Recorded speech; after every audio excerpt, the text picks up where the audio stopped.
Olá, seja bem-vindo mais uma vez.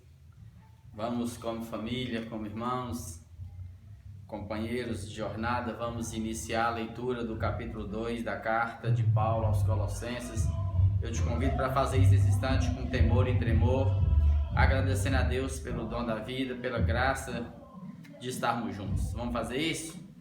Abra aí no capítulo 2, convida a sua família, reúna a sua casa, ore, peça ao Espírito para falar no teu coração. Juntos, diz assim, capítulo 2: Gostaria, pois, que soubesseis quão grande luta venho mantendo por vós, pelos laodicenses e por quantos não viram face a face. A palavra que está usando aqui é agona, grandes lutas. E as lutas aqui são as lutas interiores e também exteriores que Paulo travava em função daquelas igrejas que foram plantadas debaixo, da autoridade do ministério de Paulo concedida por Deus. E Paulo está dizendo assim: eu sei do que vocês estão vivendo aí, eu tenho informações e eu estou aqui orando e sofrendo com vocês por isso, para que passe isso e todo mundo fique firme no Evangelho. E aqueles irmãos não conheciam Paulo face a face, como está escrito aqui, Não só eles ali, colossenses, mas ali os de Hierápolis e Laodiceia também. Para que o coração deles seja confortado e vinculado juntamente em amor, e eles tenham toda a riqueza da forte convicção do entendimento para compreenderem plenamente o mistério de Deus. Aí ele põe aqui entre vírgulas, Cristo, em quem todos os tesouros da sabedoria e do conhecimento estão ocultos.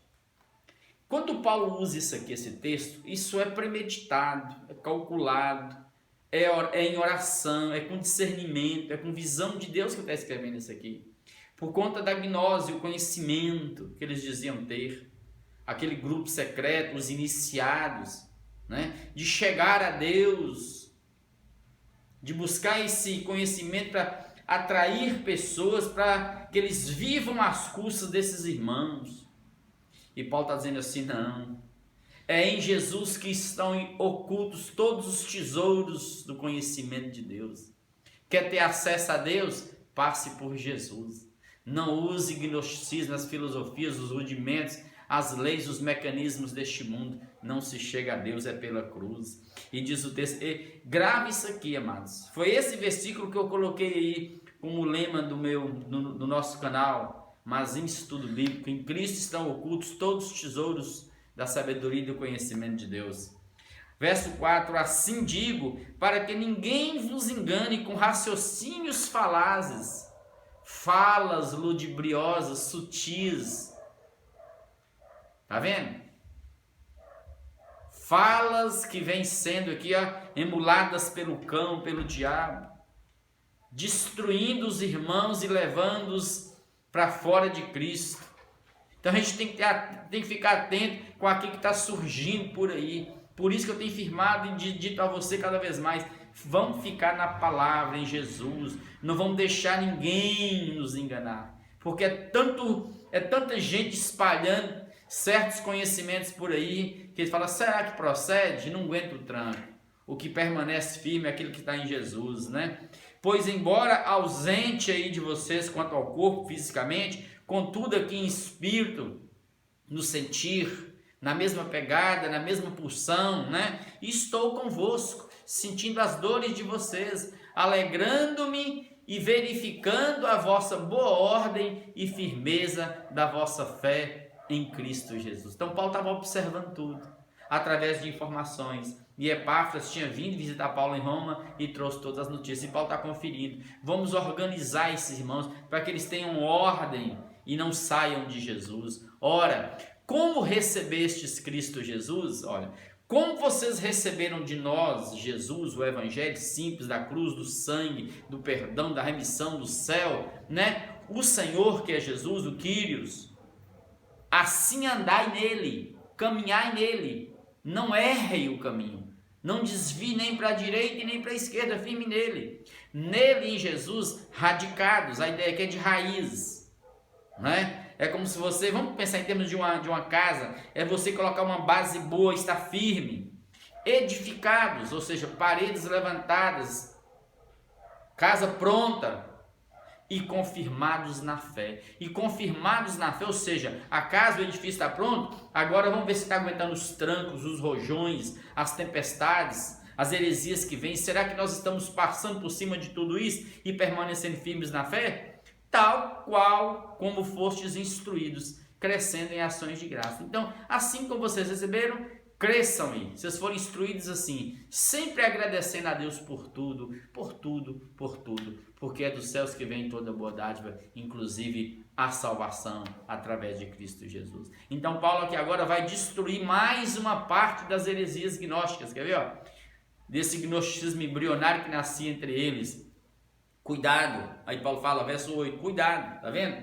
Atenção, meus irmãos, não busca muita coisa por aí não. Quando você for pesquisar e ler alguma coisa, procure informação, saiba de quem você está bebendo, e o bom é ficar em Jesus. Cuidado que ninguém vos venha a enredar com a sua filosofia e vãs sutilezas, grava isso, conforme a tradição dos homens, as coisas humanas, os costumes humanos, as morais humanas, conforme os rudimentos do mundo e não segundo Cristo. Cuidado. Os rudimentos do mundo aqui são as coisas fracas deste mundo. Não come isso, não toque aquilo, as leis, o paganismo. São essas coisas fracas do mundo. Embora a filosofia e a psicologia tenham o seu lugar, são excelentes. A gente tem que estudar, aprender. Elas não podem te salvar.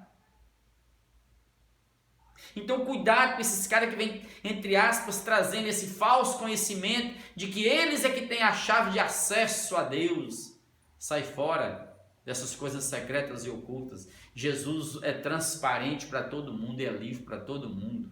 Não tem que ter segredo. Porquanto nele, em Jesus, habita corporalmente toda a plenitude da divindade. Ou seja, então Paulo veio de lá escrevendo e aqui ele está dando o veredito final. Jesus é Deus. Nele habita corporalmente, soma, corpo, carne, somaticose, toda a plenitude da divindade de Deus. Ou seja, Jesus não é um fantasma, Jesus não é um anjo desses de luz mais aperfeiçoados, não. Jesus não é um espírito que andou aqui na terra e não deixou pegadas, não. Ele deixou marcas, tem história, está escrito, todos viram, tocaram. A cruz foi erguida, todos sabem. Não tem como você tirar isso da história. Isso é testemunhal, as provas são inegáveis e irrevogáveis. Estão em toda a história. Jesus é Deus que entrou na nossa dimensão para viver como nós, para que no corpo pudesse nos salvar. Então, portanto, amados, Jesus é Deus, Paulo está dizendo. Então, isso que o gnosticismo está dizendo, que você precisa, que Jesus não é suficiente, que você precisava deles e de alguns elementos do judaísmo para chegar a Deus, é falso, descarta. Manda esses caras catar banana e plantar banana no asfalto em qualquer lugar. Menos para iludir a igreja. Verso 10, também nele, em Jesus, estáis aperfeiçoados. E isso aqui é importante. A palavra aperfeiçoado tem a ideia aqui de completo. Ou seja, quem está em Jesus não precisa de leis judaicas, cerimoniais judaicos. Quem está em Jesus não precisa desse conhecimento secreto, desses homens que dizem ter a chave de acesso a Deus para introduzir-nos lá. É mentira. Quem está em Jesus está aperfeiçoado, justificado, perdoado. Basta. Jesus basta, mano. Quem tem Jesus tem tudo. E quanto mais Jesus chega e enche você, mais você cresce em sabedoria. Então pronto, amados. Nele estáis aperfeiçoados. Verso 10 ainda. Ele é o cabeça de todo o principado e potestade. Então isso que eles chamam de anjos, que eles fazem culto a anjos, adoram anjos, seres espirituais. Jesus é o cabeça, é o Senhor de tudo isso aí. Nada disso aí funciona sem Jesus. Não tem demônio, não tem anjo que age autonomamente sem estar debaixo do senhorio de Cristo. Ele é o cabeça de tudo. Inclusive nós aqui da igreja, Ele nos salvou. Então quem manda na igreja é Jesus. Obedeça a Jesus, não esses caras, esses charlatões, esses picaretas que saem daí, né, vendendo o evangelho, comercializando para viver às custas dos irmãos. Sai fora desse povo. Nele, em Jesus, verso 11, também fostes circuncidados. Olha aí, ó.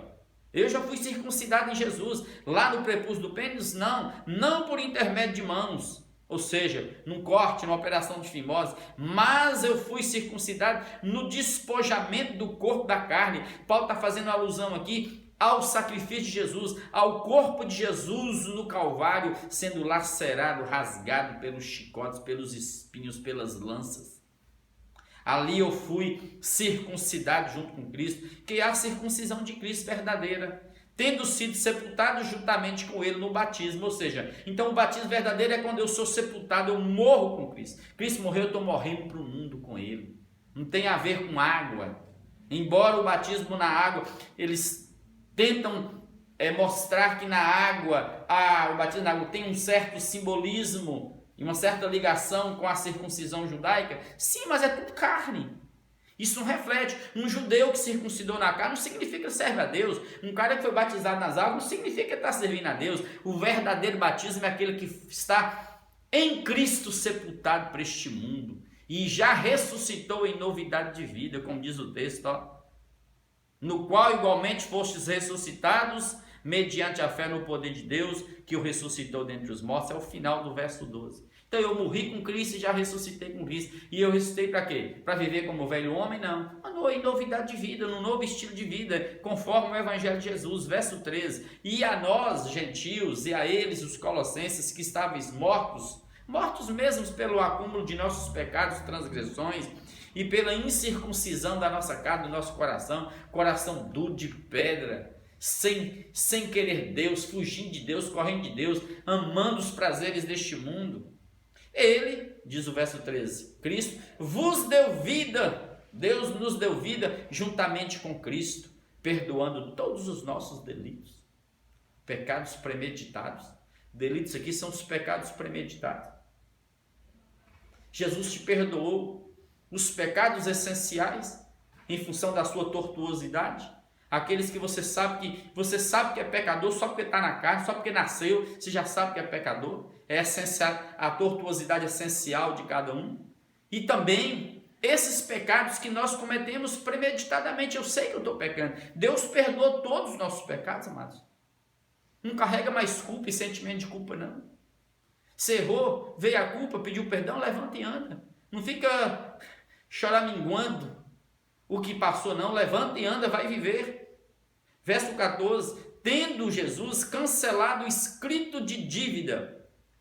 Quando ele fala escrito de dívida, ele está fazendo alusão à sequência das leis, dos mandamentos judaicos. E de qualquer outra lei religiosa que tentem acachapar a nossa alma, destruir o nosso ser, matar a nossa liberdade. Esse escrito de dívida que eu tinha com a lei morreu em Cristo, porque a lei foi suspensa na cruz, suspensa como fonte de salvação, ninguém consegue se salvar por ela. Esse escrito de dívida foi perdoado, foi cancelado, que era contra nós esse escrito de dívida, tá vendo? E que constava de ordenanças, não faça isso, não faça aquilo, não, tá vendo agora? O qual nos era prejudicial, porque mata a gente, porque na consciência, ainda que eles falam que eu estou perdoado, eu não consigo ser perdoado na consciência, porque eu tenho que lembrar desses pecados o tempo todo. Jesus removeu inteiramente, encravando na cruz. Então Jesus encravou pegou esse escrito de dívida e encravou na cruz. Na cruz a lei morreu. Está dado o brado de vitória. Se você quiser viver por ela, viva. Se você quiser discutir isso, discuta. Se você quer viver em função de moraizinhas humanas, etiquetas humanas, viva você. Mas isso não é nada diante de Deus. Deus não está observando seu comportamento exterior, os seus códigos de etiquetas, suas regras, seus costumes. Deus não está observando isso, não. Deus está observando a atitude do seu coração, a motivação sua diária. E Deus sabe quem é você. Não precisa se esconder de Deus e nem brincar com Deus. E diz o verso 15, e Jesus, despojando lá na cruz os principados e as potestades, demônio, aí ele está se referindo às hostes do mal, Satanás, demônios, está vendo? Despojou, ou seja, é aquele despojo de vitória quando você vai para a guerra e vence e você arranca tudo, né? Ele pega essa panóplia, essa armadura do diabo, tira, liberta-nos e dá-nos a armadura de Cristo. Agora eu estou protegido, tá vendo? Publicamente ali, foi público, gente, ó, grava, isso é testemunhal, a história sabe disso, publicamente, para todos verem, a guarda romana, centuriões, mulheres, homens, todos estavam ali, todos viram publicamente, os expôs ao desprezo, triunfando deles na cruz, triunfando aqui a ideia do brado de Jesus na cruz, tetelestai, está pago, o brado de vitória, consumado está, Deus, venci. É ali que está tudo, amados. Aqui está a sua carta de alforria. Então, se você vive até hoje carregando culpas e medos, levanta e anda a sua vitória. Se tem vozes te perseguindo, forças espirituais do mal que vem acompanhando aí, ó, um pouco da sua cultura, da sua história, agora em Cristo Jesus pela fé, levanta e acaba com isso. Quebra todos esses grilhões. Essas maldiçõezinhas que diz que cai, não quebra tudo agora em nome de Jesus. Jesus triunfou sobre tudo isso na cruz e venceu por mim e por você. Perdoou seus pecados e cancelou a lei e acabou. Mais uma vez está claro isso aqui. Então não fica com essa falsa umidade de crente dentro de igreja. Não, eu creio em Jesus, mas eu tenho que vestir assim, eu tenho que ser assim, eu tenho que usar isso, eu não posso fazer isso, não posso. Para com isso. Ninguém está indo para o céu porque faz isso, faz aquilo, porque veste assim, come assim, não bebe isso, não bebe aquilo. Não, você não está indo para o céu por conta disso, não. Isso é mentira. É por conta da cruz, o sangue derramado. Verso 16. Ninguém, pois, vos julgue por causa de comida e bebida. Ninguém te julgue, irmãos. Não deixe ninguém aproximar de você e dizer assim, não, você vai para o inferno, irmãzinha, porque você está usando a calça. Não deixe ninguém falar isso. Que ninguém te julgue por conta disso. Ah, meu irmãozinho, você não vai para o céu não, porque você não está guardando o sábado. Não deixe, repreenda em nome de Jesus. Que ninguém se faça árbitro sobre sua vida por conta de comida, bebida, dia de festa. Ah, você não guardou a festa de Pentecostes, você não guardou a festa do sábado, do domingo, da lua nova, você não fez isso. Você não guardou a festa tal, ou lua nova, ou sábados. Porque tudo isso, essas coisas da lei judaica, porque os judeus eram muitos, e aliados com o gnosticismo dizia que precisava da lei para aproximar de Deus, como os saduceus diziam, porque tudo isso tem sido sombra das coisas que haviam de vir. E se tudo era sombra, era no tempo da infância, da meninice da gente, agora eu já me tornei homem em Cristo, estou aperfeiçoado, completo em Cristo. Cristo é a perfeição, é o tudo, é a luz suprema. Isso aí só era sombras, passou essas sombras. A plenitude, a luz veio, Jesus, acabou. Porém, o corpo, a igreja, eu e você, somos de Cristo. Não é de gnosticismo, de judaísmo, de Moisés, de ninguém. Quem nos salvou foi Cristo. Não foi Cristo, não foi Moisés, não foi Davi, não foi ninguém, não foi Paulo, não foi Maria, não foi igreja nenhuma, foi Cristo. O corpo é de Cristo, Cristo é o cabeça. E nele nós já fomos aperfeiçoados.